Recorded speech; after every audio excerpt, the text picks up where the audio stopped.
आता सागर पवार आपल्याला विक्रीच्या बाबतीत त्यांनी जी यंत्रणा उभी केलेली आहे त्या संदर्भामध्ये आपल्याला माहिती देत आहेत. साधारण आपली विक्रीची व्यवस्था कशी असते? साधारण तुम्हाला सांगतो आम्ही आता गेले 2.5 ते 3 महिने झाले आपल्या स्टॉलला, हां जेणेकरून आपला माल शेतकऱ्याचा तो जास्तीत जास्त स्वतः विकण्याकडे आमचा जास्त कला आहे. हां आणि त्यातून आम्हाला फायदा असा होता आहे की आम्हाला उत्पन्न वाढत आहे त्यामुळे. हां आणि त्यामुळे आम्ही इथं रोडला स्टॉल लावून दरवर्षी हा आता हे 5वं वर्ष आहे हां या ठिकाणी विक्री करत आहोत रोडला. साधारण 24 तास म्हणलं तरी हरकत नाही, हां आमचं हे केंद्र चालूच राहत आहे. रात्री 11 वाजेपर्यंत स्टॉल चालू राहतो हां आणि सकाळी 6 वाजे चालूच राहतो. साधारण विक्री कशी होते? काय काय विक्री साधारण आम्ही खरबूज आणि कलिंगड, हां तर कलिंगडाची साधारण रोजची विक्री ही 2 ते 2.5 टनापर्यंत होते. हां आणि खरबूज पण आमचं एक साधारण 500 ते 1 टनापर्यंत जातं. साधारण दर काय आहे तिथं? विक्रीचे दर काय आहेत? विक्रीचा दर म्हणजे आमच्या इथे क्वालिटी एकदम चांगली असल्यामुळं हां आणि आपण ऑर्गॅनिक बेस जास्त वापरल्यामुळे जरा दर थोडासा आपण 25 रुपये ठेवलेला आहे किलो.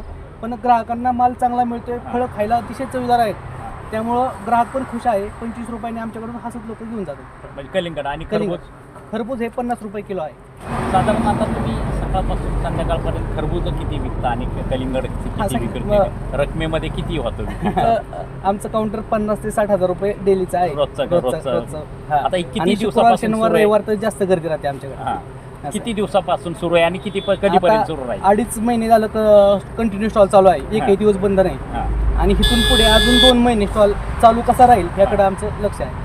साधारण काय किती साधारण 3-4 महिन्याच्या मध्ये कितीची उलाढाल होईल? असं उलाढाल गेल्या होईल वर्षी- सगळ्यांच्या गेल्या कृपेने वर्षी- आहेच. गेल्या वर्षी किती झाली होती आणि आता गेल्या वर्षी 15-1 लाखाचा आम्हाला प्रॉफिट झालं होतं, म्हणजे खर्च जाऊन. खर्च जाऊन? हां. पण ह्यावेळेस निश्चित दुप्पट होईल असा आम्हाला अंदाज आहे. या ठिकाणी पाहतोय आपण ही सिम्बा व्हरायटी आहे आणि ह्याचं उत्पन्न साधारणपणे 25 ते 30 टनापर्यंत एकरी उत्पन्न ह्या शेतकऱ्याला मिळालेलं आहे.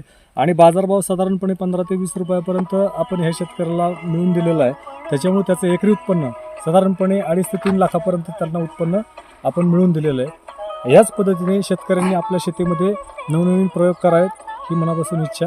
धन्यवाद. आपण त्या शेतकऱ्यांना पूर्णपणे मार्गदर्शन करणार का, ज्याला वाटतंय की मला आता अशा पद्धतीने उत्पादन काढायचंय? निश्चित मग आपण हे शेतकऱ्यांना नक्कीच मार्गदर्शन करणार आहोत. जे शेतकरी आपल्या संपर्कामध्ये येतील त्यांना आपण प्रत्येक पिकाची माहिती, कलिंगड असो, खरबूज असो किंवा इतर कुठलीही पिकं जर घ्यायची असतील तर त्याची माहिती आपण 100% शेतकऱ्यांना देणार आहोत. माझा नंबर आहे 97 67 00 55 22. विशाल पवार. धन्यवाद. नमस्कार. शेतकरी नामा GA न्यूज यूट्यूब चॅनलमध्ये आपणा सर्वांचं स्वागत आहे. आज आपण अशा एका तरुण शेतकऱ्याला भेटणार आहोत की जे उत्पादन करतायत आणि उत्पादनाबरोबर व्यवस्थितपणे विक्रीही करतायत. असे उच्च शिक्षित पुरंदर तालुक्यातील मावडी या गावचे विशाल पवार आणि त्यांचे बंधू सागर पवार या दोघांनी मिळून शेतीमध्ये एक वेगळा प्रयोग केलेला आहे. खरं तर शेती परवडत नाही, उत्पादन होत नाही असं म्हणणाऱ्यांना एक आदर्श असं त्यांनी निर्माण केलेलं आहे. तर आज आपण त्यांच्या कलिंगडाच्या या प्लॉटवर आलेलो आहोत आणि याची आपण सर्व माहिती या ठिकाणी या चॅनलच्या माध्यमातून आपण घेणार आहोत. लागवड कशी करायची, विक्री कशी करायची. कदाचित हा व्हिडिओ मोठा होईल, परंतु निश्चितपणे नवीन प्रयोग करणाऱ्या तरुण शेतकऱ्यांना निश्चितपणे काहीतरी आपल्याला शेतीमध्ये करायचे, शेती आपल्याला फायद्यामध्ये आणायची, अशा शेतकऱ्यांना निश्चितपणे हा व्हिडिओ फायदेशीर होईल. म्हणून आपण कुठेही जाऊ नका, शेवटपर्यंत हा व्हिडिओ पहा आणि जर आपण हे चॅनल सबस्क्राईब केले नसेल तर सबस्क्राईब करा. नमस्कार. आपण एवढे उच्च शिक्षित आहात आणि मग आपल्याला तर शेतीकडे वळावं असं का वाटलं? कारण मुळातच माझा जन्म हा शेतकरी कुटुंबामध्ये झाला आणि पहिल्यापासूनच शेतीची आवड असल्याकारणाने 2006मध्ये मी ॲग्रिकल्चर फील्डमध्ये नोकरी केली. नोकरीमध्ये एक 17-18 वर्ष घालवल्यानंतर पुन्हा नोकरीमध्ये मन रमेना. त्यानंतर थोडंसं शेतीचा ओढा असल्याकारणानं परत शेतीमध्ये काहीतरी आपल्याला नवीन करता येईल का हा दृष्टिकोन समोर ठेवून प्रथम मी कलिंगड आणि खरबूज या 2 पिकांची लागवड मी स्वतःच्या शेतामध्ये केली. आता लागवड केल्यानंतर पहिल्याच वर्षी मला असा अनुभव आला की पहिल्या वर्षीच लॉकडाऊन पडला आणि कोरोनाच्या काळामध्ये असंख्य अडचणी निर्माण झाल्या. सर्वांनाच म्हणजे अडचण आहे. 8 दिवसामध्ये माझा माल हार्वेस्टिंगला येणार होता हां आणि 8 दिवसामध्ये लॉकडाऊन पडला आणि मग माझ्याकडे 2 एकर प्लॉट होता. 2 एकरमध्ये जवळपास 80-90 टन माल माझ्याकडे रेडी होता. तर त्या मालाचं करायचं काय हा प्रश्न माझ्यापुढं मोठा होता. मार्केटला नेऊ शकत नव्हतं, बरोबर. मार्केट बंद बंद होतं. होतं. मग करायचं काय, तर माझी शेती रोडच्या कडेलाच असल्या कारणानं, पुणे बारामती हायवे रोडच्या कडेला असल्या कारणानं मी तो माल रोडवरती आणून ठेवला हां आणि बाजारपेठा बंद होत्या, मार्केट बंद होतं, हॉटेल्स बंद होते. हां. पुणे मुंबईवरून लोक सगळे खेडेगावाकडे आले होते, त्यांना खायला काही नव्हतं. अशी कठीण परिस्थिती असल्या कारणाने मग मी त्या संधीचा फायदा घेतला हां आणि उत्कृष्ट दर्जाची उत्कृष्ट क्वालिटीची कलिंगडं मी समोर विक्रीसाठी मांडली. हां तर त्याला ग्राहकांनी एवढा प्रतिसाद चांगला दिला की म्हणे इतकी ताजी रसाळ हां शेतातून डायरेक्ट Direct थेट तोडून तुम्ही रस्त्यावरती विक्री करताय, हां अशी इतकी ताजी फळं आम्हाला कुठे मार्केटमध्ये सुद्धा मिळाली नाही. हां. मग त्याला मला प्रचंड प्रतिसाद मिळाला. लोक अक्षरशः 20-20, 25-25 किलो घेऊन जायची. खायच्याना एक सल्ला आहे की तुम्ही जेवढं विक्री करू शकताय तेवढाच माल उत्पादित करा. कारण व्यापारी, कालच्या सकाळ पेपरला मी साहेब बातमी वाचली की अक्षरशः केमिकल रसायनाचा वापर करून कलिंगड लाल केले जातात. बरोबर. म्हणजे आज जो कॅन्सरचं प्रमाण वाढत चाललेलं आहे, बरोबर. म्हणजे आपल्या घरामध्ये आपण लहान मुलांना देतोय विषयुक्त फळं खायला घालतो का, हां.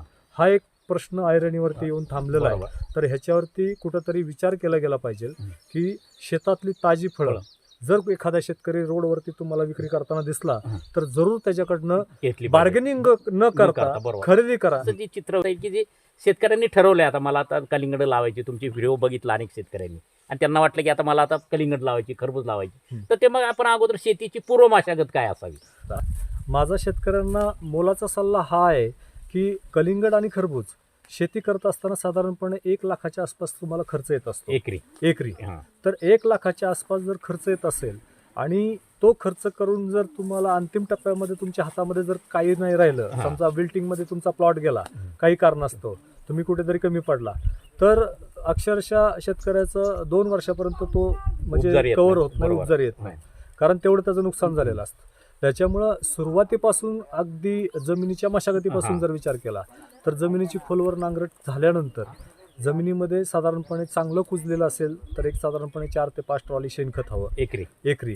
त्याच्यानंतर कोंबड खत तुमच्याकडे जर अवेलेबल असेल तर 1-2 ट्रॉली कोंबड खत हवं. ते जमिनीमध्ये चांगल्या पद्धतीने विस्कटून घ्यावं. नंतर रोटर मारायचा. रोटर मारल्यानंतर 7 फुटावरती आपण त्याचे बेड काढून घेतो. बेड काढत असताना बेड छोटे न काढता जेवढे तगडे किंवा जेवढे मजबूत तुम्हाला बेड काढता येतील तेवढे मजबूत बेड तुम्ही काढायचे आणि बेड काढल्यानंतर बेड मधला जो बेसल डोस आहे तो टाकून घ्यायचा. त्याच्यामध्ये बेसल डोस मध्ये आपण चांगल्या दर्जाची खतं वापरतो. मग त्याच्यामध्ये सुरुवातीला आपण सुपर फॉस्फेट एकरी 200 किलो, प्रोम ऑर्गॅनिक फॉस्फेट मॅन्युअर त्याच्यामध्ये असतात की जमिनीचा पोत सुधारतो, जमीन भुसभुशीत राहते, जमिनीमध्ये अल्वारनेस टिकून राहतो आणि रूट झोन चांगला डेव्हलप होतो. त्याच्यामध्ये प्रोम आपण 100 किलो वापरतो. नंतर NPK मध्ये आपण 1840 100 किलो, MOP म्युरेट ऑफ पोटॅश 100 किलो, सॅटराईट 100 किलो जे सेकंडरी न्यूट्रिशन्स आहे.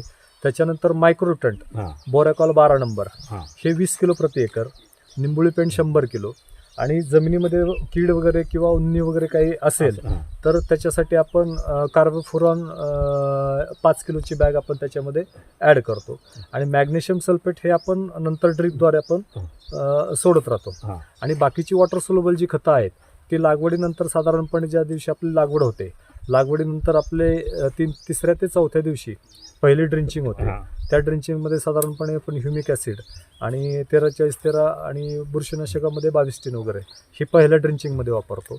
आणि 2 दिवसानंतर परत लेम्सपार म्हणून अबायोटिक ट्रेस ज्याला म्हणतो आपण, वातावरणातील जे बदल असतात ह्या बदलामध्ये जो पिकावरती आलेला ताण असतो तो ताण सहन करण्याची शक्ती त्या पिकामध्ये यावी ह्याच्यासाठी सिलिकेट युक्त पोटॅश त्याला आपण लेम्सपार म्हणतो, तर त्याची आपण ड्रिंचिंग 2 दिवसानंतर करतो. आणि लागवडीच्या नंतर साधारणपणे आपण रोपं लावताना एक 16 ते 17 दिवसाची रोपं लावतो. जास्त दिवसाची रोपं लावली तर त्या मुळ्यांची कॉईल तयार होते. रोप कुठून आणावं शेतकऱ्यांनी आणि किंवा शेतकऱ्यांनी बी लावावं का रोप आणावं या संदर्भात काय तुमचा अनुभव आहे? आता ज्या शेतकऱ्यांना रोपांची लागवड करायची प्रामुख्याने चांगली नर्सरी ज्या भागामध्ये आहे म्हणजे अत्याधुनिक नर्सरीमधूनच रोपं शक्यतो खरेदी करावी. म्हणजे ज्या ठिकाणी मशीनद्वारे बियाणाची लागवड त्या ट्रेमध्ये केली जाते. म्हणजे हँडलिंगमध्ये काय होतं की मजुरांकडनं ज्यावेळेस बी ट्रेमध्ये लावलं जातं तर एखादं बियाणं वरती राहतं, एखादं बियाणं खाली राहतं, कमी खोलीवरती, जास्त खोलीवरती, आणि त्याच्यामध्ये इन्फेक्शन होण्याचे चान्सेस जास्त असतात. म्हणजे बुरशीजन्य रोग जडण्याची शक्यता जास्त राहते. त्यापेक्षा मशीनवरती जर तुम्ही रोपांची बियाणांची लागवड जर ट्रेमध्ये केली तर तुम्हाला बरोबर तो जो ट्रेचा डाय असतो त्याचा सेंटर पॉईंट पकडून बरोबर योग्य खोलीवरती म्हणजे अर्धा इंचावरतीच ते बी सोडलं जातं एकसारखं. त्याच्यामुळे सगळ्या भागामध्ये एकाच वेळी 102 रोपांचा जर ट्रे असेल तर 102 बिया तुमच्या त्या ट्रेमध्ये एकाच वेळी एकाच खोलीवरती एकाच वेळी सोडल्या जातं. त्याच्यामुळं रोपांची वाढ ही तुम्हाला युनिफॉर्म साईज एकसारखी एक समान कमी कालावधीमध्ये मिळते आणि ते रोप एका साईडला कुठेतरी कडेला वगैरे असं वाढत नाही. त्याच्यामुळे त्याच्या मुळांची वाढ जी आहे ही योग्य दिशेला चारही बाजूला समान होते आणि त्याच्यामुळे रोपांची जी स्टीम आहे ही चांगली तयार म्हणजे थिकनेस त्या काडीचं चांगलं तयार. साधारण अशा नर्सरी लागवड करत असताना तिथं लावायच्या अगोदरची काय ट्रीटमेंट त्याच्यामध्ये करतात का ते? तर त्याच्यामध्ये त्याचा फायदा म्हणजे मी विचारण्याचा प्रश्न असा की शेतकऱ्यांनी बी लावण्यापेक्षा नर्सरीतून रोप आणावीत की जेणेकरून ही प्रक्रिया त्या रोपांवर अगोदर केलेली असते. आता बऱ्याचशा शेतकऱ्यांना घरी रोपं तयार करणं पण म्हणजे जमत नाही किंवा बियाण्याची लागवड केल्यानंतर त्या पिकावरचा कालावधी वाढतो. साधारणपणे जो 60 ते 62-65 दिवसाचा कालावधी असतो तो साधारणपणे 85 ते 90 दिवसाच्या घरात जातो. आणि ह्याच्यामध्ये काय होतं की व्हेरिएशन जास्त येतं. म्हणजे ज्यावेळेस आपण बियाची लागवड करतो त्यावेळेस काही बी खोलीवरती जातं, काही वरती पडतं, काही उगवत नाही. त्याच्यानंतर काही खरपुडं असतील ते खातात. म्हणजे कवळं जर एखादं तुमचं बी उगवलं 2 पानावर असतानाच त्याला खरपुडे वगैरे कट करून खाऊन जातात. मग अशा वेळी त्या शेतकऱ्याचं नुकसान होतं. म्हणजे तिथे तुटाळ परत ते भरून काढावे लागते, नागे जास्त होतात. त्याच्यामुळे वेलींची संख्या कमी होण्याचे चान्सेस जास्त असतात. आणि तेच तुमचं रोप जर तुम्ही लावलं तर रोपामध्ये तुम्हाला थोडंसं 50-60 पैसे तुमचे जास्त जातात, परंतु तुम्हाला सगळी रोपं तुम्हाला मिळतात. त्याच्यामध्ये नाग्या जास्त काही होत नाही, परत पुनर्लागवड करण्याचा जास्त विषय आहे. आणि दुसरी गोष्ट जे 16-17 दिवसांमध्ये जे काय तुम्हाला ट्रीटमेंट त्याला करायचे असतात त्या तुमच्या वाचतात. म्हणजे एक 16-17 दिवसापर्यंत ट्रीटमेंट जे येतात ते पाणी देणं असेल, खताच्या फवारण्या असतील, सीड ट्रीटमेंट लागवड करताना असेल, कोकोपीट असेल, ट्रे असतील, कामगारांचा खर्च आहेच आहे, रोज पाणी द्यावं लागतं. त्याच्यानंतर कीटकनाशकांच्या काही फवारण्या असतील, खतांच्या काही फवारण्या असतील, हा सगळा खर्च तुम्हाला साधारणपणे 16 ते 17-18 दिवसापर्यंत टाळता येऊ शकतो.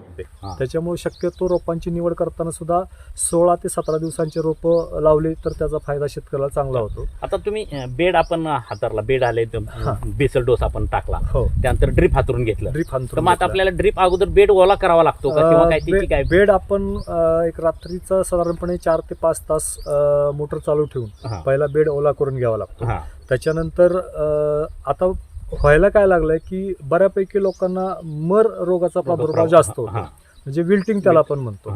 साधारणपणे 50 ते 55 दिवसाच्या दरम्यान मर व्हायला लागते. म्हणजे शेतकऱ्याचा प्लॉट चांगला भरत आलेला, सुरुवातीला चांगला 2.5-3 किलो 4 किलो पर्यंत साईज व्हायला लागले असते.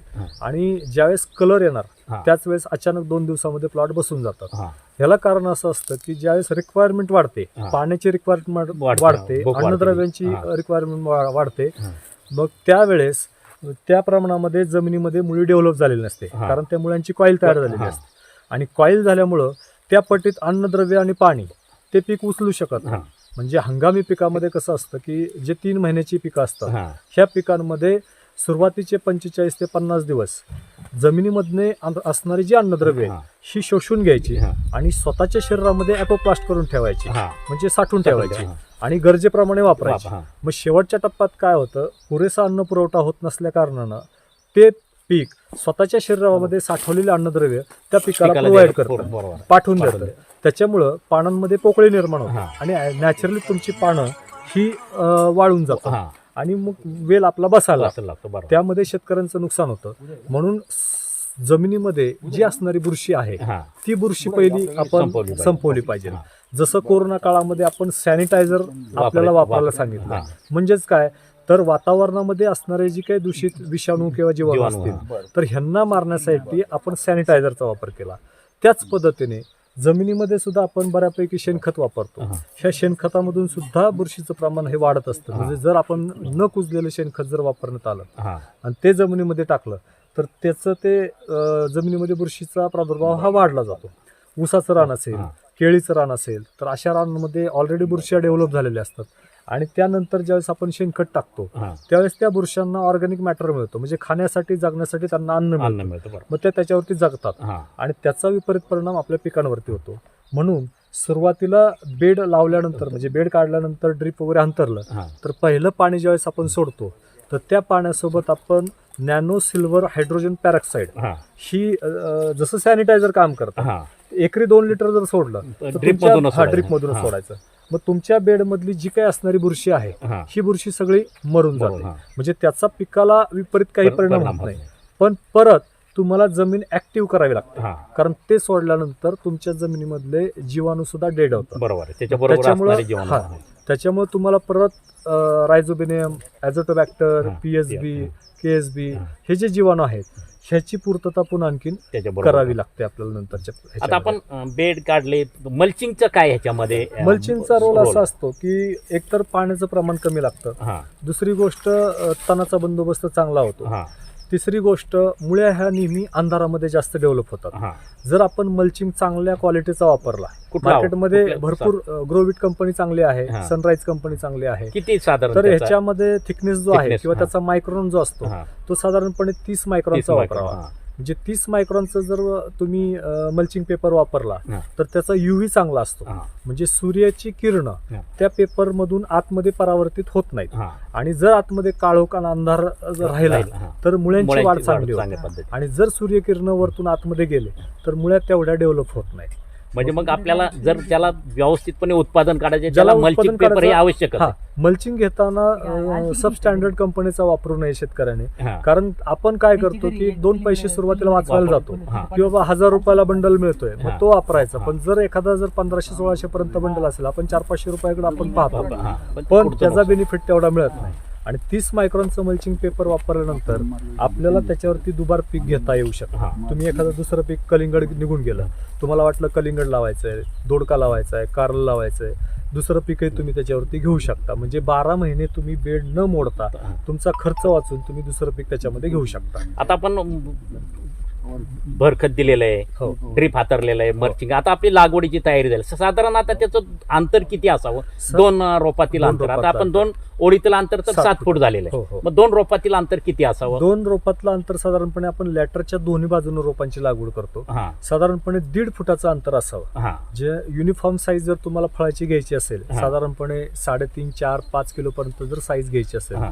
तर 1.5 फुटाच्या अंतरावरती तुम्ही रोपांची लागवड मग करावी. आता 1.5 फूट असं एकरी झिगझॅग पद्धतीने झिगझॅग पद्धतीने हा. झिगझॅग पद्धतीने म्हणजे एका समोरच्या वेळेतला तो 3 फुटावर हो आला पाहिजे. हो, 3 फुटावर आला पाहिजे. हो झिगझॅग पद्धतीने आपण 1.5 फुटावर लावायचं. साधारणपणे एकरी 6 ते 6,500 रोपांची संख्या बसते.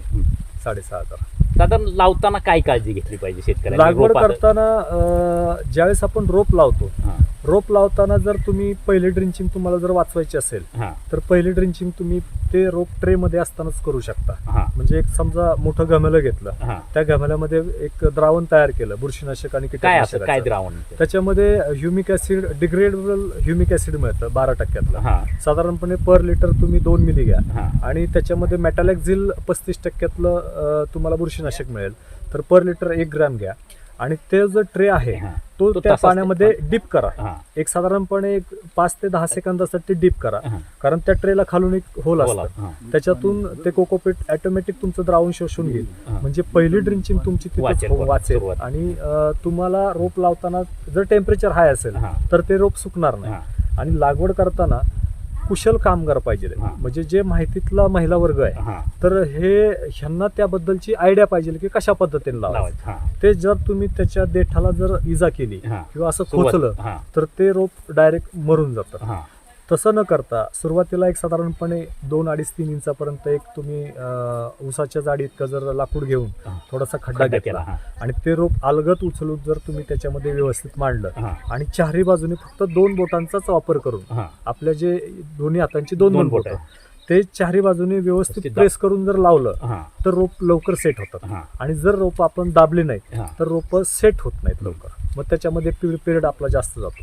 मुळातच कसं आहे 60 ते 62 दिवसामध्ये आपलं पीक हार्वेस्टिंगला येतं. हां त्याच्यामुळं पर डे ह्याच्यामध्ये खूप चेंजेस खूप असतात. म्हणजे रोज रोज त्याची हा, ती रोज डेव्हलपमेंट त्याची वाढ होत होत असते. राहते. साधारणपणे लागवडीनंतर एक 5व्या-6व्या दिवसापासून आपल्याला ड्रिप मधली खतं चालू करावी लागतात. 1 दिवसा ड्रिप मधलं खत आहे हां म्हणजे हे खादाड पीक आहे. हां बरोबर. म्हणजे सेटिंग तुमची साधारणपणे 28-30 दिवसापर्यंत तुमची तिथनं पुढे सेटिंग चालू होते. हां सेटिंग चालू झाल्यानंतर तुम्हाला महिना ते एक साधारणपणे 35 ते 36 दिवसामध्ये हां तुम्हाला 4 ते 5 किलोचं फळ मिळायचं आहे. म्हणजे पर डे ते फळ 100 ते 150 ग्रॅमने फुगत असतं. फुगत असतं. हे अजूनही बऱ्याचशा लोकांना माहित नाही. बरोबर. म्हणजे एका दिवसामध्ये 100 ते 150 ग्रॅमने एक फळ फुगतंय. हां तर त्याची खाण्याची खाण्याची आणि भूक. पाण्याची पाणी भूक भूक ही निश्चितच जास्त आहे. आपलं 1 वर्ष सरलं त्या पिकाचा 1 दिवस बरोबरीने म्हणजे आजची फवारणी जर आपण 2 दिवस जरी पुढे ढकलली तरी 2 दिवसापूर्वी जी त्या पिकाची अवस्था किंवा स्टेज असते ती 2 दिवसानंतर राहत नाही. म्हणून ठरल्या वेळेनुसार समजा आपली फवारणी 5 दिवसाचं जे शेड्यूल आहे की 5व्या ते 6व्या दिवशी फवारणी त्या पिकाला असावी. हां म्हणजे त्याच फवारण्या जर आपण लेट केल्या तर आपलं पीक कोणासाठी थांबत नाही. बरोबर आहे. ते एका स्टेजमधून दुसऱ्या स्टेजमध्ये स्टेजमध्ये. जसं मनुष्याच्या बाल्यावस्था, कुमारावस्था, प्रौढावस्था आणि वृद्धावस्था अशा 4 अवस्थेमधून आपण जातो. तसंच पीक सुद्धा तुमचं शाकीय अवस्था म्हणजे पिकाची वाढीची अवस्था व्हेजिटेटिव्ह ग्रोथ, हां त्याच्यानंतर संक्रमण अवस्था म्हणजे फुटवा किंवा फुलकळी निघणं, त्याच्यानंतर पुनरुत्पादन म्हणजे फुलातून फळामध्ये कन्वर्ट होणं आणि शेवटी मॅच्युरिटी म्हणजे आपल्याला उत्पादनाच्या स्वरूपात मिळतं जे आपण प्रौढ अवस्था समजतो किंवा प्रोडक्टिव्हिटी. तर अशा 4 अवस्थेमधून जाताना आपला जसा आहार बदलतो त्याच पद्धतीने ह्या पिकाचा आहार बदलत म्हणजे असतो. प्रत्येक अवस्थेमध्ये आपल्याला प्रत्येक अवस्थेत जसं लहान मुलाला आपण थोडीशी अर्धी पोळी चपाती दूध असंच देणार आहे किंवा चमच्या वाटीने भात आपण त्याला देणार आहे. त्याच पद्धतीने सुरुवातीचं अन्नद्रव्य त्याला आपण ड्रीप मधून दिली गेली पाहिजेत. म्हणजे पाण्याचंही प्रमाण ह्याच्यात पाणी व्यवस्थापन हा फार महत्वाचा मुद्दा ठरतो ज्याकडे आपण लक्ष देतो. प्रत्येक शेतकऱ्याला हे माहीत असणं गरजेचं आहे की आपला ड्रिपर किती लिटरचा पर ताशी डिस्चार्ज देतोय. हां हे बऱ्याचशा शेतकऱ्यांना अजूनही माहित नाही. किंवा आपलं क्षेत्र किती आहे, आपली मोटर किती HP ची आहे, मग प्रेशर आपल्याला किती देता आला पाहिजे, मग एका तासामध्ये त्याला पाण्याची रिक्वायरमेंट किती आहे हे पाहायला पाहिजे. शेतकऱ्यांकडनं ते थोडंसं चुकल्यामुळे साधारणतः तुम्ही अवस्था सांगितली त्याच्यात. तर आता आपण पाण्याकडेच आलो तर ते पाण्याची अवस्था सुद्धा म्हणजे पाण्याची गरज कशी वाढत राहते. म्हणजे पहिली अवस्था दुसरी अवस्था आपण किती कशा पद्धतीनं पाण्याचं नियोजन बरोबर आहे. आपण केलं पाहिजे ते. आता ज्यावेळेस आपण लागवड करतो तर लागवड करत असताना ज्यावेळेस सुरुवातीला आपण बेड 4-5 तास पाणी देऊन हां ओले केलेले करून असतात घेतो. आणि त्याच्यानंतर लागवड केल्यानंतरही आपण 2-3 तास पाणी देतो का तर रोपं सुकून आहेत म्हणून. हां म्हणजे एकदा सुरुवातीला जर पहिल्यांदा पूर्ण बेड ओला करून घेतला त्याच्यानंतर तुमच्या पिकाची रिक्वायरमेंट अत्यंत कमी म्हणजे सुरुवातीचे पहिले 15 दिवस हां तुम्हाला रोज 15 ते 20 मिनिटच पाण्याची गरज असते. बरोबर. कारण त्या 15-20 मिनिटामध्ये तुम्ही 1.25 फुटावरती तुमचा ड्रिपर असतो. मग 1.25 फुटावरती साधारणपणे 1 लिटर पाणी पडतं. हां मग पिकाला 1 लिटर पाण्याची तर गरज नाही, नाही पण तुम्ही पहिले 15 दिवस 15 ते 20 मिनिटं पाणी द्या. 15 दिवसानंतर परत त्याच्यामध्ये 10 मिनिटांनी वाढ करा. हां असं करत करत ज्यावेळेस तुमचं पीक 1 महिन्याचं होतं 1 महिन्यापर्यंत त्या पिकाला गरज तुमच्या पाण्याची 30 ते 40 मिनिटाची असते रोजची. रोजची. हां. आणि 1 महिन्यानंतर ज्यावेळेस त्याला फळं लागायला सुरुवात होते हां. त्यावेळेस त्याची भूक हळूहळू वाढायला लागते. हां. मग त्याच्यानंतर तुम्ही 1.25 तास 1.5 तास ज्यावेळेस तुमचा प्लॉट 2 महिन्याचा होतो त्यावेळेस त्याला 2 ते 2.5 तास पाणी पाहिजे. आणि ज्यावेळेस 60 दिवसाच्या पुढं आपला पीक जायला जातं त्यावेळेस त्याला 3-3.5 तासापर्यंत 4 तासापर्यंत म्हटलं तरी पाण्याची ही गरज लागते. कारण टेम्परेचर जास्त असतं आणि ऊन वाढल्यानंतर सनबर्निंग होतं, हां फळा उघडी पडतात आणि चट्टा पडला की पडला. ते फळ बाद होतं. म्हणजे आपण त्याला विडळणे वगैरे म्हणतो. फळ विडळणे, खराब होणे, चट्टा पडणे आणि फळाची शायनिंग पण खराब होते. आता हंगाम कधी आहे म्हणजे कधी लागवड कधी आहे आणि मग कधी आपण आता त्याचं पूर्वी नियोजन कसं कसं असायचं की पूर्वी फक्त जानेवारी नंतरच शेतकरी कलिंगडाची. कलिंगड खरबूज म्हटलं की जानेवारी फेब्रुवारी मार्च वगैरे असाच विचार करायचा. हां. पण आता अलीकडे कसं झालंय की तुम्ही 12 महिने कलिंगड कधीही आणि लावू. खरबूज कधीही लावू शकता आणि मार्केटमध्ये कधीही विक्री करू शकता. उलट ऑड सीझन मध्ये जर तुम्ही कलिंगड खरबूजची लागवड केली हां. तर त्याला बाजारभाव निश्चितच चांगला मिळतो. साधारण कधीची लागवड आहे आता आपण काय केलं होतं शेतकऱ्यांनी की कधी लागवड ही करायची. आता ह्याच्यामध्ये आम्ही काही नोव्हेंबरमध्ये पण लागणी करतात. आपला पुरंदर तालुक्यामध्ये दुष्काळी भाग आहे हां तर ह्याच्यामध्ये गेल्या वर्षी आपल्याला पावसाचं अत्यल्प प्रमाण हां म्हणजे आत्ता सध्याची परिस्थिती पाहता आपल्याला प्यायला पण पाणी नाहीये. पण गेल्या वर्षी पाऊस कमी असल्या कारणाने माझी स्वतःची दरवर्षी जानेवारीमध्येच लागवड असायची. हां.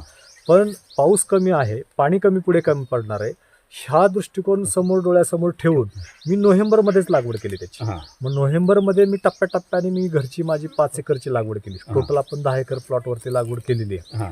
मग त्यात 15-15 दिवसाचे टप्पे पडले होते.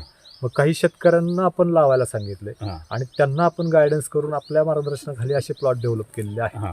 म्हणजे ज्या भागामध्ये पाणी पाणी आहे आहे. त्या भागामध्ये आपण प्लॉटची लागवड केलेली आहे. साधारण आता ह्याचं आपण बघितलं की बाकी पण सुरुवात आहे, एकदा तुम्ही खताचं पाणी देताय, खत देताय, पण मग त्याच्यावरती काही कीटकनाशक असतील, रोग असतील, त्याचं नियोजन कसं आहे ते? आता ह्याचं नियोजन असं करतो की आपल्याला माहिती आहे की कुठल्या स्टेजला ह्याला काय दिलं गेलं पाहिजे. हां. समजा ढगाळ वातावरणामध्ये नागाळीचा प्रादुर्भाव वाढतो. हां.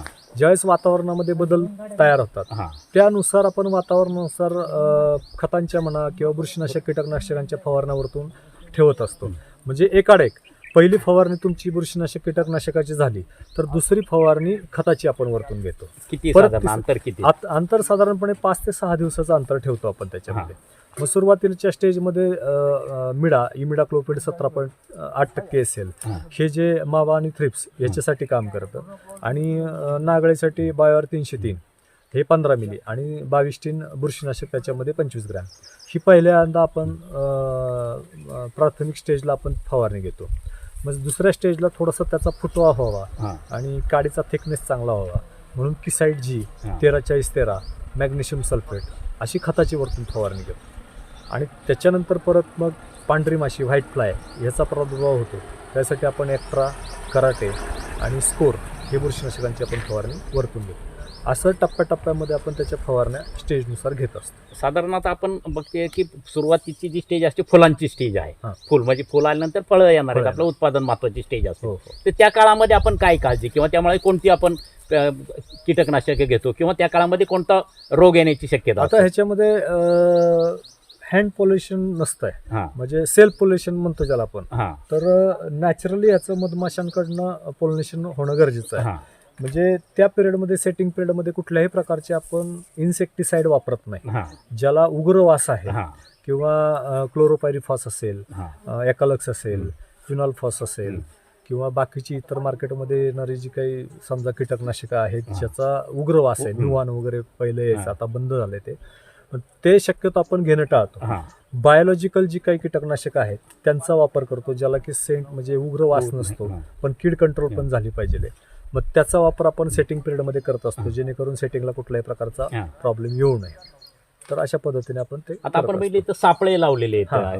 तर त्याचं काय आहे? आता हे जे आपल्याला पिवळ्या रंगाचे जे सापळे दिसत आहेत हां. आणि निळ्या रंगाचे सापळे दिसत आहेत, हां. तर ह्याच्यामध्ये जे काही थ्रिप्स किंवा आपण कीटकनाशकं जे आहेत हां. तर ही बाहेरून आपण फवारणी जरी केली हां. तरी परत 2 दिवसांनी येऊन प्लॉटवरती बसत असतात. हां. तर त्या सापळ्यांमध्ये ते चिटकून बसतात आणि ते त्याला चिटकून बसल्यानंतर कसं होतं की एकदा चिकटल्यानंतर ते परत ते तिथून परत निष्ठू शकत नाही साधारण किंवा एकरी बाहेर प्रमाण निघू किती आहे शकत. ते? साधारणपणे 20 सापळे आपण लावतो एकरामध्ये. हा. आणि फळमाशीसाठी आपण जे ट्रॅप आहेत, हां. ज्या गोळ्या असतात फ्रूट फ्लायसाठी, हां. तर त्याचे आपण एक साधारणपणे 15 फ्रूट फ्लायचे सापळे लावतो, जेणेकरून आपल्याला डंक मारणारी जी फळमाशी आहे हां. तर ती त्याच्यामध्ये त्याला आमिष आपण ठेवलेलं असतं, त्यात ते अट्रॅक्ट होते. हां. मादी माशी तिथं अट्रॅक्ट होते, त्याच्या त्या खालच्या बाउलमध्ये येऊन पडते. हां. त्याच्यामुळं फळमाशीवरती आपल्याला कंट्रोल मिळतं. साधारण आता आपण लागवड केल्यानंतर पहिला तोडा कधी होतो, साधारण किती दिवसांनी होतो? आणि साधारणपणे व्हरायटीवरती डिपेंड असतं. अर्ली लेट व्हाई व्हरायटी याच्यामध्ये हां. आहेत. मग त्याच्यामध्ये मेलडी आहे, सिम्बा आहे, हां. विराट आहे, विजय आहे, बऱ्याचशा व्हरायटी आता ह्या कलिंगडाच्यात हा कलिंगडाच्या ह्या जाती आहेत. हां. तर ह्याच्यामध्ये साधारणपणे जेव्हा हिवाळीमध्ये लागवड केलेले जे काही प्लॉट असतात म्हणजे नोव्हेंबर डिसेंबरमध्ये, ज्यावेळेस नोव्हेंबरमध्ये लागवड करतो त्यावेळेस 75 ते 80 दिवस ह्या प्लॉटला लागतात. हां. आणि जर जानेवारी नंतरची लागवड जर तुमची असेल टेम्परेचर किंवा उन्हाळ्यातली लागवड, हां. तर तिथं हार्डली तुमचा 62-65 दिवसामध्ये प्लॉट हार्वेस्टिंगला येतो. हां. टेम्परेचरमध्ये जरा लवकर येतो. हां. असं आहे. साधारण उत्पादन किती होतं? म्हणजे आपण वजनामध्ये बघितलं तर किती हां. एकरी चांगलं व्यवस्थापन तुमची तुम्ही म्हणता की व्यवस्थापन जर चांगलं असेल, हां. म्हणजे जमिनीची मशागतीपासून जर तुम्ही वेळोवेळी लक्ष दिलेलं असेल, खतांवरती लक्ष दिलेलं असेल, तर तुमचं एकरी उत्पादन साधारणपणे 28 ते 30 टनापर्यंत जाऊ शकतं. हां. हायेस्ट घेणारे पण शेतकरी आहेत 35-40 टनापर्यंत. जे पहिल्यांदा शेतकरी जो घेतो हां त्याला उत्पन्न साधारणपणे 35 टनापर्यंत पण निघतं, पण सरासरी ॲव्हरेज 28 ते 30 टनाचं आहे. 30 टनापर्यंत एकरी उत्पादन मिळू शकतं. मग त्याच्यासाठी कुठल्या व्हरायटी आहेत का किंवा काय कुठली व्हरायटी? त्याच्यामध्ये सिम्बा व्हरायटी अलीकडे जी नवीन व्हरायटी आहे हां ही व्हरायटी शेतकऱ्यांनी जरूर लावावी, कारण हां. त्या व्हरायटीचा साधारणपणे 5 ते 6 किलोपर्यंत फळाचं वजन जात आहे. सेटिंग थोडीशी कमी आहे, हां. पण फळाचं वजन चांगलं असल्यामुळं तुम्हाला ते पीक परवडत आहे. तर आता इतर तुम्ही- व्हरायट्यांमध्ये सुद्धा आहे, पण त्याच्यामध्ये सेटिंग भरपूर होते, पण फळाची साईज भेटत नाही. हां मग आता तुम्ही हे अनेक वर्ष ह्याच्यामध्ये काम करताय, अनेक वर्ष उत्पादन करताय, विक्री करताय, तर तुम्हाला असा अनुभव आहे का की ठराविक वजनाचं फळ असेल किंवा मला आता 7 आणि 8 किलोचं फळ मला नेणं शक्य होत नाही, तर किंवा 2 किलो 3 किलो असं काही व्हरायटी आहेत का, किंवा तसं करणं शेतकऱ्यांना फायदेशीर आहे का मोठ्यात मोठं फळ होणं फायदेशीर आहे? नक्की काय वाटतं? तसं सरासरी कसं आहे की सरासरी ग्राहक जो आहे हां हा खाणारा वर्ग साधारणपणे 3.5-3 किलोच्या फळातला रेंजमधलं फळ खाण्यास पसंती देतो. ओके. हां त्याच्यामुळं जर ज्या शेतकऱ्याला 3-3.5 किलोपर्यंत वजनाची फळं घ्यायची, हां त्यांनी लागवडीचं अंतर थोडंसं कमी करावं. हां म्हणजे म्हणजे दाटी जे थोडं. काही 1.5 फुटाचं तुमचं अंतर आहे हां ते 1.25 फुटावरती जर घेतलं हां तर ऑटोमॅटिक तुमचं फळ 2-2.5-3 किलोच्या रेंजमधलं राहील. ओके. पण ज्या शेतकऱ्यांना मोठ्या साईजमध्ये जायचंय हां तर त्यांना 1.5 फुटाचं अंतर योग्य राहील. हां मग 1.5 फुटामध्ये मग त्याला मोठ्या साईज मोठ्या साईजमध्ये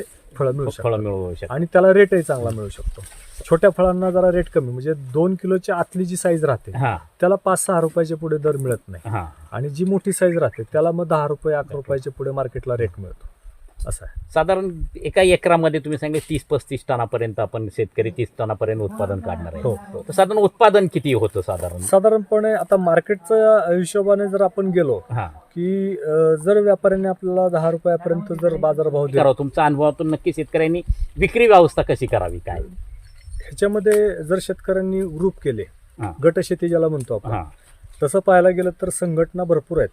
म्हणजे प्रत्येक ठिकाणी आपल्याला संघटना पाहायला मिळते, हां फक्त शेतकऱ्यांची संघटना पाहायला मिळत नाही. ओके. म्हणजे जर गावातील एक तरुण शेतकऱ्यांनी 4-5 शेतकऱ्यांनी एकत्र येऊन जर केलं हां आणि पुढे जर अशा संकल्पना राबवल्या, मला म्हणायचं आहे काय की मी ज्या दिवशी वाशी मार्केटला गेलो, UP बिहारमधून लोक येऊन आपले फळं, ज्याला शेतीचा गंध नाही हां तो आपल्या फळं विकतो. लाल माल आहे, एकदम कडक माल आहे, चांगला आहे, बडी आहे, असं करून तो मालाची प्रशंसा करून आपला माल विकू शकतो. हां मग शेतकरी का विकू शकत नाही हा प्रश्न आहे. म्हणजे स्वतः तो 2 महिने 2.5 महिने कष्ट घेतोय आणि पिकवतोय, फक्त तो विक्री करू शकत नाही, त्याच्यामध्ये पाठीमागे आहे. मग ह्याच्यामध्ये जर आपण गावातल्या तरुण मुलांनी नोकरीच्या पाठीमागे न जाता, हां मलाही 1.5 लाखाची नोकरी होती ती सोडून मी शेती करतोय हां का, तर मला ह्याच्यातलं गणित सापडलंय किंवा ह्याच्यामध्ये काय आहे काय नक्की हे मला नक्की सापडलंय, समजलंय. त्याच्यामुळं मी नोकरीच्या पाठीमागे न जाता मी ज्या पद्धतीने करतोय काहीतरी त्याचा एक आदर्श प्रत्येक शेतकऱ्याने म्हणा किंवा तरुण पिढीने घेतला पाहिजे. आणि मी माझ्याकडून काही सहकार्य करायला तयार आहे त्यांना. जर तुम्हाला एकत्र येऊन काय करायचं असेल पुढे जाऊन, तर आपण एकत्र येऊन गटशेती करूयात आणि असे ठिकठिकाणी स्टॉल लावूयात. हां म्हणजे शेतकऱ्यांनी स्वतःचा माल स्वतः विक्री केला पाहिजे, शेतकरी ते ग्राहक ही संकल्पना जर राबवली तर त्या शेतकऱ्याला जो व्यापाऱ्याला जो प्रॉफिट जाणार आहे तो आपल्याला थांबवता येईल आणि तो बेनिफिट हा शेतकऱ्याला मिळू शकतो. साधारण किती फरक पडू शकतो? किती बराचसा फरक पडू शकतो, 50% फरक पडतो. हां कारण आपण आता विक्री बघतो की साधारण 50 रुपये किलोनी ते खरबूज जात आहे. खरबूज बरोबर आहे. हे करताय. हो हो हो. जात आहे आणि मार्केटला जर पाठवलं तर तेच खरबूज तुमचं 22-25 रुपयाच्या रेटने खरेदी केलं जातं. म्हणजे दुप्पट म्हणजे हा दुप्पट तुमचा मध्ये हा मालक हे वेगळेच आहेत. तर माझं असं मत आहे की प्रत्येक शेतकऱ्याने विक्री व्यवसायामध्ये उतरलं पाहिजे. आणि 2.5-3 महिने 4 महिन्याचा हा सीझन असतो. आणि ह्याच्यात अजून पुढे जाऊन ह्या वर्षी मी अजून एक संकल्पना अशी राबवली की प्लेट सिस्टीम, हां की कटिंग करून, हां की जेणेकरून तुम्हाला येणारा जो ग्राहक उन्हातानामध्ये आज कुठेतरी काहीतरी खाण्यापेक्षा बरोबर हॉटेलमध्ये जाऊन सिजनेबल फळं जी खायला हां. पाहिजेत, जेणेकरून अंगामधला शरीरामधली उष्णता कमी होईल, दाह कमी होईल, तर ते गरजेचं आहे थंडावा शरीरासाठी.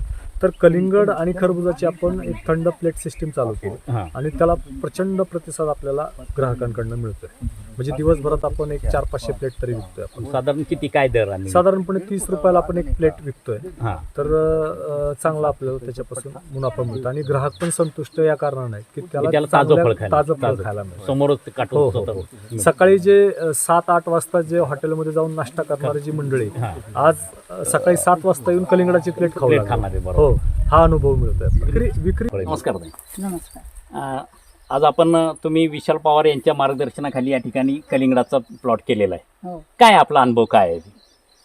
पवार साहेबांनी मार्गदर्शन केलं. हां त्यामध्ये आम्हाला भरपूर उत्पन्न भेटलं आणि 1 एकर कलिंगडामध्ये आमचं 2.5 ते 3 लाखापर्यंत उत्पन्न निघालेलं आहे. याच्या अगोदर तुम्ही कुठली पिकं करत होता? याआधी केळी, हां टोमॅटो, हां परत डाळिंब हां अशी पिकं घेतलेली आहे. पहिलंच तुमचं कलिंगडाची लागवड ही हो, पहिलीच पहिलीच केली. आहे. पहिली. आता तुम्हाला वाटतं की बाबा दरवर्षी आता तुम्ही 1 एकर केलं, आणखीन आपल्याला पुढे वाढवलं पाहिजे किंवा आपल्याला याच्यामध्ये बऱ्यापैकी उत्पन्न मिळते, काय तुमचा अनुभव काय आहे? तसं आम्हाला यावर्षी बऱ्यापैकी उत्पन्न म्हणजे चांगला समाधान. फायदा झाला. समाधान वाटलं, हां. म्हणजे समाधानकारक आहे. हां आणि पुढील वर्षी आमचं आहे की 3 एकर आम्ही कलिंगड टप्प्याटप्प्याने करणार आहोत. हां ते पण पवार साहेब मार्गदर्शन करतील, हां. त्यानुसार आम्ही करणार आहोत पुढच्या वर्षी. पर्यंत आपण हे शेतकऱ्याला मिळून दिलेलं आहे. त्याच्यामुळे त्याचं एकरी उत्पन्न साधारणपणे 2.5 ते 3 लाखापर्यंत त्यांना उत्पन्न आपण मिळवून दिलेलं आहे. याच पद्धतीने शेतकऱ्यांनी आपल्या शेतीमध्ये नवनवीन प्रयोग करावेत ही मनापासून इच्छा. धन्यवाद. आपण त्या शेतकऱ्यांना पूर्णपणे मार्गदर्शन करणार का, ज्याला वाटते की मला आता अशा पद्धतीने उत्पादन काढायचंय? निश्चित मग आपण हे शेतकऱ्यांना नक्कीच मार्गदर्शन करणार आहोत. जे शेतकरी आपल्या संपर्कामध्ये येतील त्यांना आपण प्रत्येक पिकाची माहिती, कलिंगड असो, खरबूज असो किंवा इतर कुठलीही पिकं जर घ्यायची असतील तर त्याची माहिती आपण 100% शेतकऱ्यांना देणार आहोत. माझा नंबर आहे 97 67 00 55 22. विशाल पवार. धन्यवाद.